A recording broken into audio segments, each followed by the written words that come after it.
elephantitis of the page is something to be avoided. Keep it sweet, keep it short, and keep them wishing for more. Um, the advice that I would give is rather than going for the spectacular, identify where you felt most strongly and go for those moments.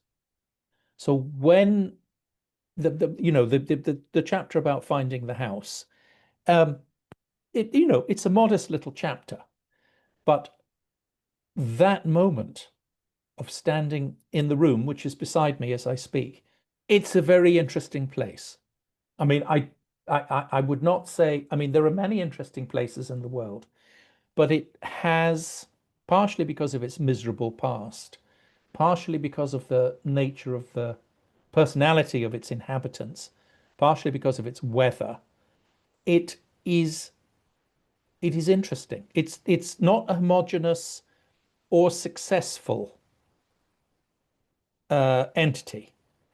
It's something else, which is still in the process of evolving. It's also divided. I mean, it is a partitioned country like Cyprus and other places in the world, and that also means something. It's a place where the polity is contested. Northern Ireland has a large number of people who do not believe they should be in the United Kingdom, but believe they should be in another attached to Ireland. And equally, you have a large body of people who believe the opposite and want to maintain the connection with Britain. These things are interesting, more than interesting. Um, yeah, it's a place of conflict. And, conflict is the source of literature.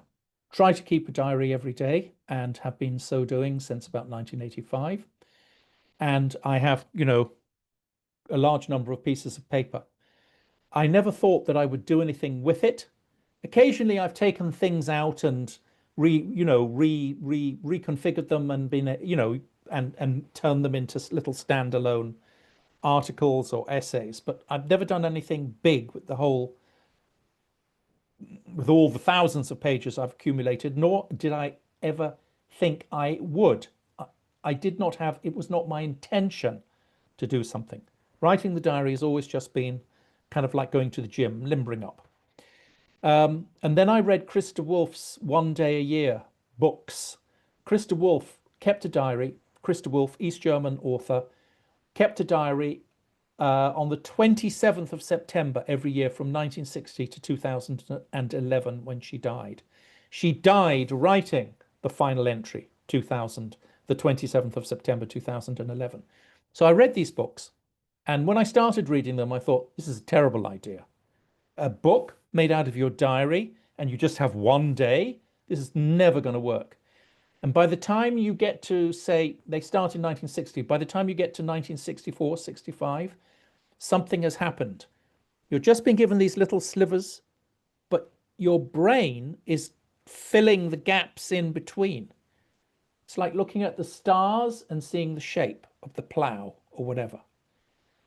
And bing, the light bulb came on, and I thought, why don't I do that with my diaries? Only just take a different day each year. I can't completely copy Christa Wolf. And then don't reproduce them in the form in which they're found in the diary. Rewrite them, aestheticize them, make them better, but don't change the content.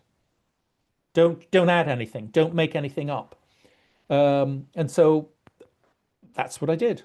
I just took one day from each year from 1989 to 2024. What I was hoping to do was to combine, the domestic and the ridiculous with the appalling and the political.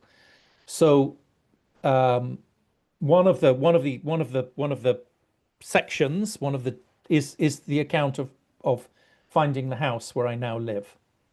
It's just about finding a house and buying it.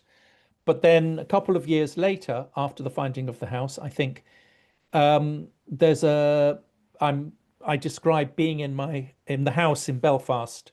I worked in Belfast in the week, and I lodged in someone's house, and I hear this incredible noise, and I the light comes on, and there's a soldier in the house saying you've got to get out of the house because the whole street is about to be blown up.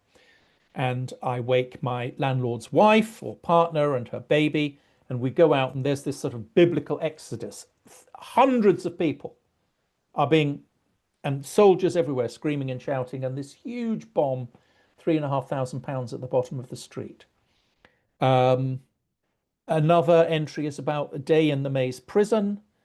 Uh, Another entry is about